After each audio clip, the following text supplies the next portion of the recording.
며칠간 장마가 내려서 수해로 힘들었는데 또다시 비가 그치자마자 폭염이 계속됩니다.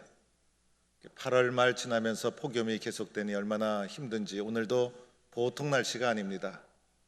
우리 성도님들 잘 견디어 나갈 수 있기를 바랍니다.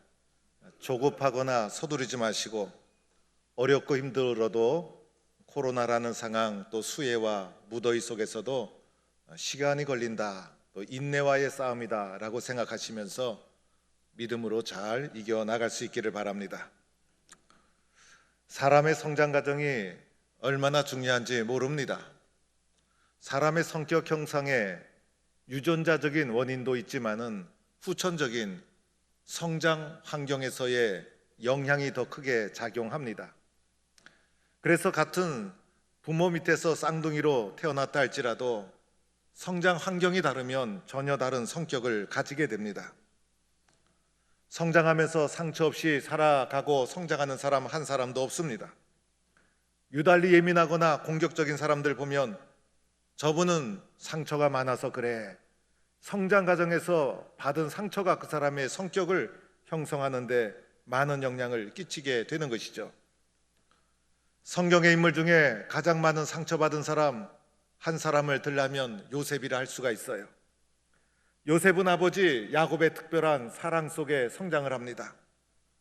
아버지는 요셉을 사랑하고 요셉에게 특별히 좋은 음식, 좋은 옷을 입히며 요셉을 사랑하고 편애하게 되는데, 이 아버지의 편애가 형들에게는 시기와 질투가 되어서 요셉이 예기치 않은 고난과 성장 과정의 아픔을 겪으면서 자라게 됩니다.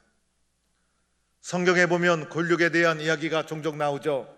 가인과 아벨 이야기, 에서와 야곱 이야기, 그리고 오늘 나오는 요셉과 그의 형제들의 이야기. 그래서 형제들이 사랑하고 연합하면 얼마나 감동적이고 얼마나 우리에게 큰 은혜를 끼치는지 모릅니다. 그런데 또 반대로 형제들이 다툼이 일어나면 그 다툼만큼 말릴 수 없는 다툼, 치명적이고 상처를 주는 다툼인 것을 보게 됩니다.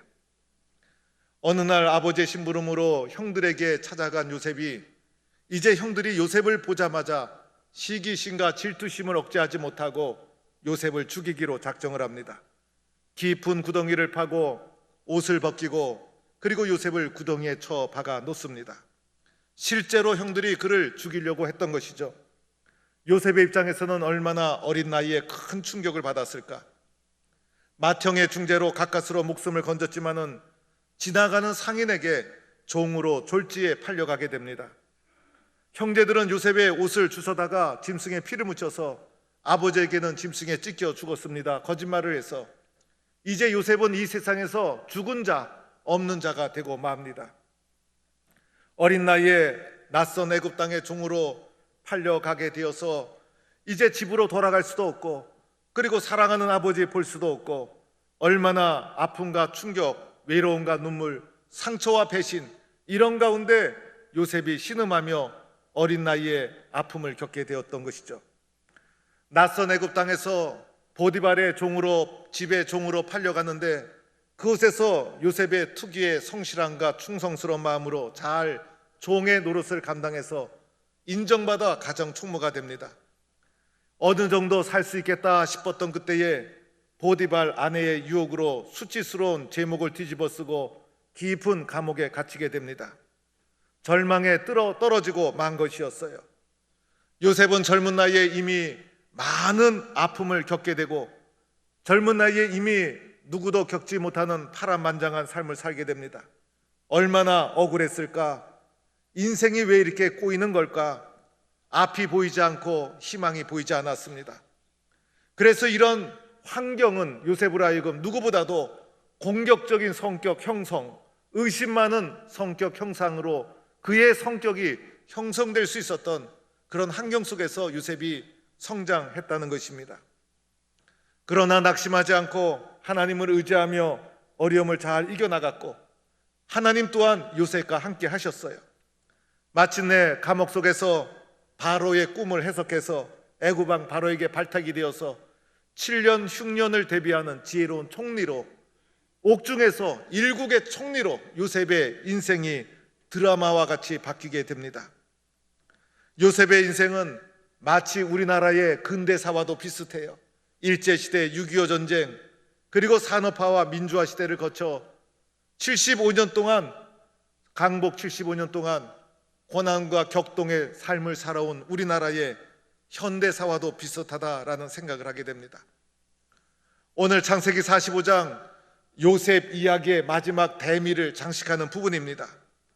구덩이를 파고 그리고 요셉을 죽이려고 했고, 그리고 요셉을 애굽의 종으로 팔아버린 그 형제들이 이제 기근과 가난에 시달리다 못해 애굽 땅의 양식을 얻으러 온 신세가 되었고, 예기치 않는 요셉은 그 애굽의 총리가 되어서 형들을 마주 대하게 된 오늘의 장면이 요셉 스토리의 이야기의 마지막 대미를 장식하는 형제와의 상봉의 장면이 오늘 말씀인 것입니다. 여러분이 만약 요셉의 입장이었더라면, 고난과 서름과 어려움을 딛고 일국의 총리가 된 요셉의 입장이라면, 자기를 죽이려고 했던 형제들, 시기하고 질투하며 구덩이에 자기를 던졌던 그 형들이 구걸하며 지금 눈앞에 와 있다면 여러분은 지금 어떻게 행동하고 처신하겠습니까? 어떤 사람은 그 중에서도 가장 잔인하게 행했던 형을 한 사람 잡아서 왜 그랬습니까? 라고 따지면서 불러내서 복수하지 않았을까? 그리고 형제들 한 사람 한 사람 멱살을 잡고 얼마나 억울했는지 한풀이를 하면서 송두리째 감옥에 집어 넣을까라는 생각도 하지 않았을까? 여러분이 요셉이라면 오늘 이 순간 형제들 앞에서 어떻게 여러분은 행동하고 처신했을까요? 이 순간 요셉이 형들 앞에서 제일 먼저 한 것은 눈물의 대성통곡이었습니다. 큰 소리로 우는 것이었어요. 오늘 말씀해 보니 그 정을 억제하지 못하고 소리질러 요셉의 심령 속에서 깊은 곳에서 감정이 복받쳐 올라오는데, 얼마나 거세게 그 감정이 올라왔는지 그 정을 억제하지 못했다는 것입니다. 요셉이 산전수전 다 겪고 일국의 총리가 되었어요. 나름대로 감정을 조절하고 그리고 절제할 줄 아는 사람이었어요. 그런데 얼마나 격동적으로 감정이 올라오는지 이 감정을 도무지 억제할 수가 없어서 이 감정이 그만 눈물로, 소리로 터지고 만 것이었어요. 요셉이 큰 소리로 우니 애굽 사람에게 들리며 바로의 궁중에 들리더라. 얼마나 크게 울었는지 모릅니다. 깊이 있는 울음을 꺽꺽하면서 토해냈을 것입니다. 복받치는 감정에 온몸이 요동치게 됩니다. 눈물이 끊이지 않고 쏟아졌어요. 그 우는 소리가 얼마나 컸는지 바로의 궁중까지 그 우는 소리가 들렸더라. 요셉이 남자가 아닙니까? 남자의 울음은 쉽지 않은 거예요. 그래서 오늘 요셉이 형제들 앞에서 온몸을 떨면서 소리를 지르면서 대성통곡하는 장면이 오늘의 말씀이고, 대성통곡하는 가정 속에 지나간 세월이 주마등처럼 요셉의 마음과 생각으로 지나가게 되었을 것입니다. 이러한 요셉의 대성통곡이 가져온 것이 몇 가지가 있었어요. 첫째는 대성통곡의 결과 자기 자신을 드러나게 해 주었다는 것입니다. 눈물 앞에 자신을 감출 수가 없죠. 대성통곡하는 요셉은 더 이상 자신을 감출 수가 없었어요. 그래서 형제들 앞에서 나는 요셉이다, 나는 요셉이다, 자신의 모습을 드러내게 됩니다. 마침내 자신을 들추어 내게 되었다는 것입니다. 나는 요셉이다, 이렇게 당당하게 자신을 숨길 수가 없어서 눈물은 자신을 숨길 수가 없는 거예요. 그래서 자신을 형제들 앞에서 드러내게 된 것이었어요. 이 말을 들은 형제들 얼마나 경악했을까, 얼마나 놀랬을까. 요셉은 종으로 팔려가서 죽었는지 살았는지 알 수도 없는데 일국의 총리가 되어서 눈앞에 서 있으니 얼마나 놀랬을까. 그래서 오늘 말씀에도 보니 그 앞에서 놀라서 대답하지 못하더라. 입이 굳어버리고 아무도 대답하지 못했다는 것입니다. 요셉의 눈물 앞에서의 솔직한 자기 고백, 자기 노출. 눈물은 정직한 것이고 눈물은 솔직한 것입니다. 눈물 앞에서 더 이상 자신을 숨길 수가 없는 것입니다. 내가 누구인지 어떠한 사람인지 자기를 드러내게 해 주십니다. 눈물 앞에 나는 솔직해지는 것이죠. 그래서 이렇게 요셉은 솔직하게 자신을 드러내는데, 이 솔직하게 드러내는 일이 결코 쉬운 일이 아니에요. 요셉의 신분은 일국의 총리였고, 그리고 이것은 두렵고 떨리는 일이었고, 그리고 부끄러울 수도 있는 것이고, 자존심과 체면을 구기는 일이 될 수도 있습니다. 그러나 눈물 앞에 자신의 진솔함을 드러내고 자신의 본 모습을 드러내면서 요셉의 삶의 치유와 회복의 역사가 시작되었던 것이죠.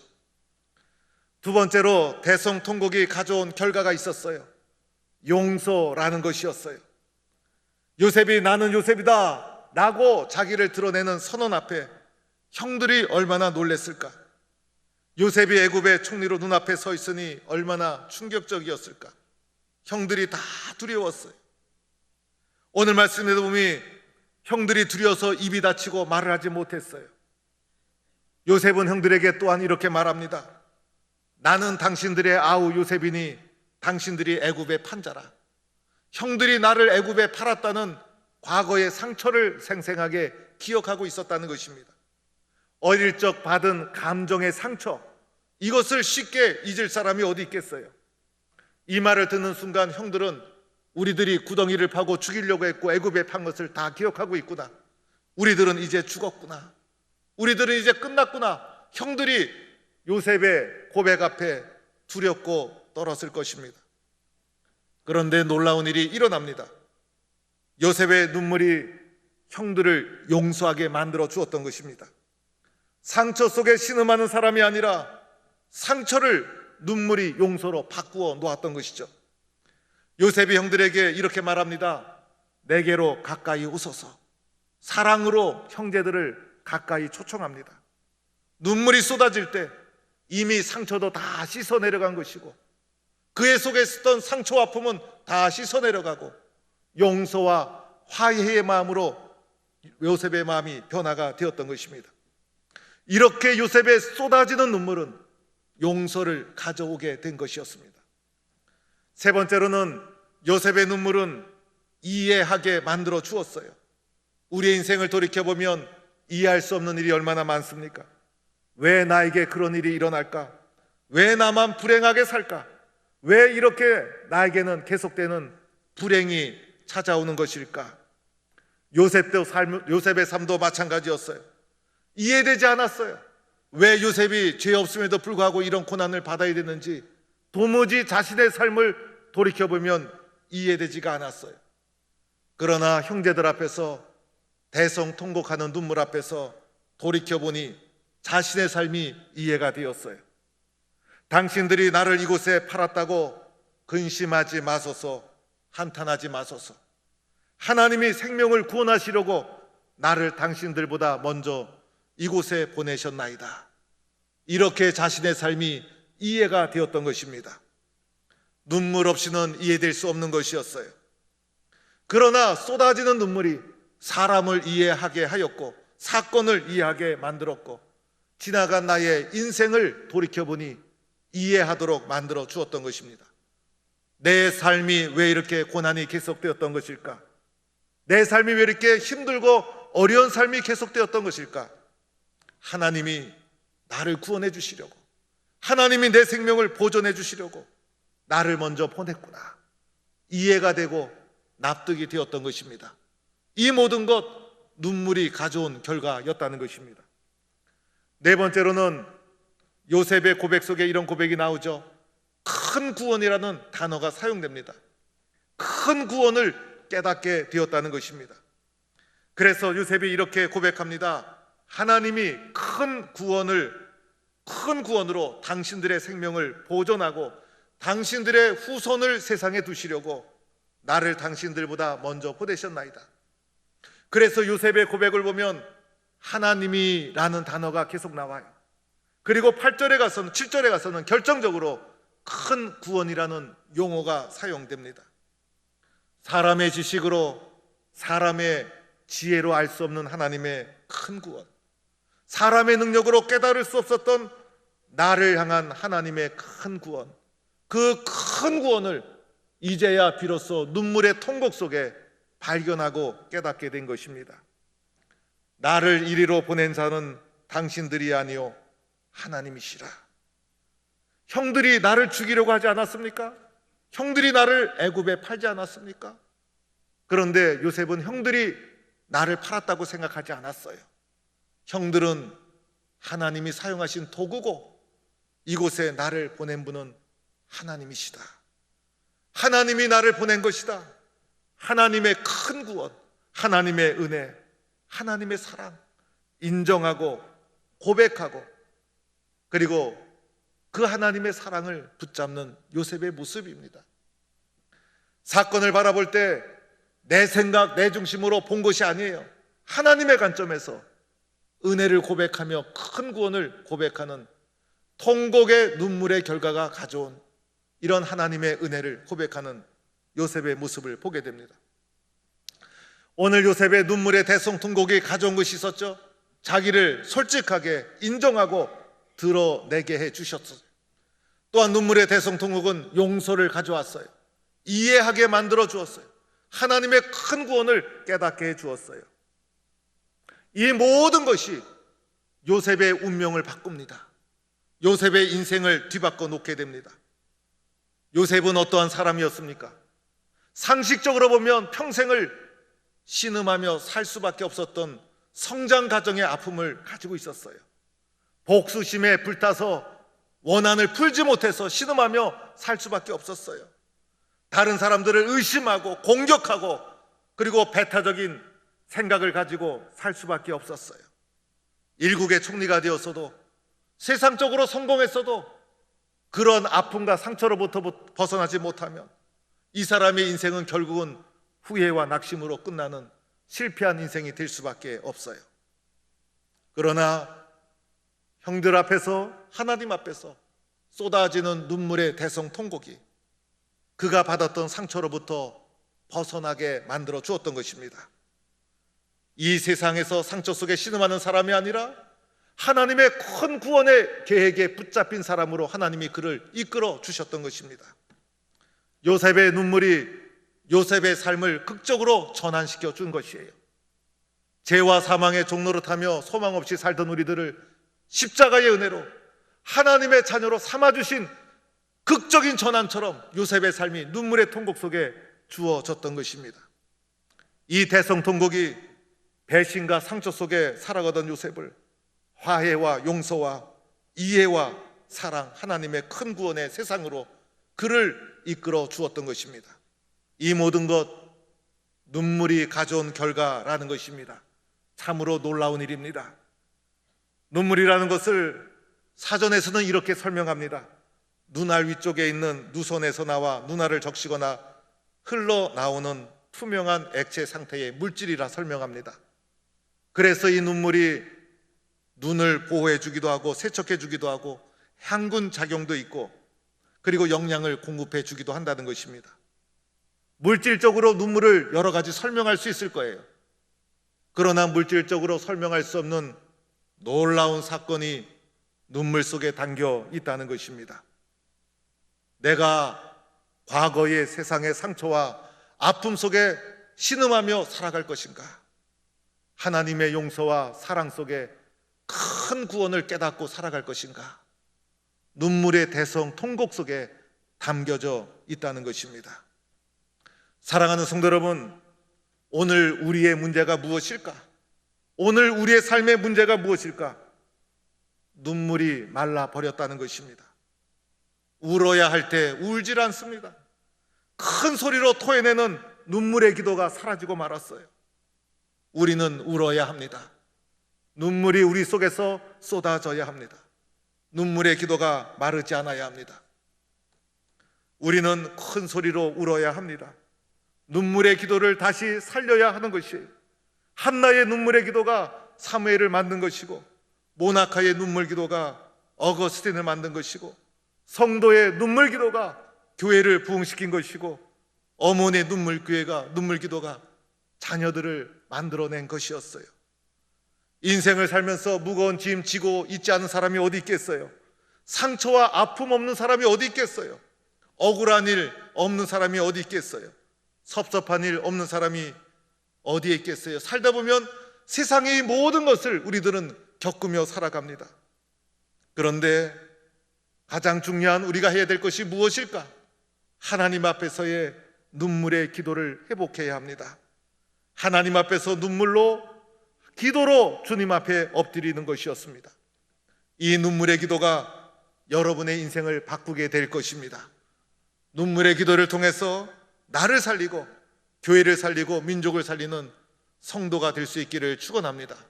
눈물의 기도로 험한 세월, 모진 세월을 이겨온 신앙의 선배들의 전통을 이어받아 오늘 내가 이 자리에서 눈물의 기도로 교회를 지키겠습니다.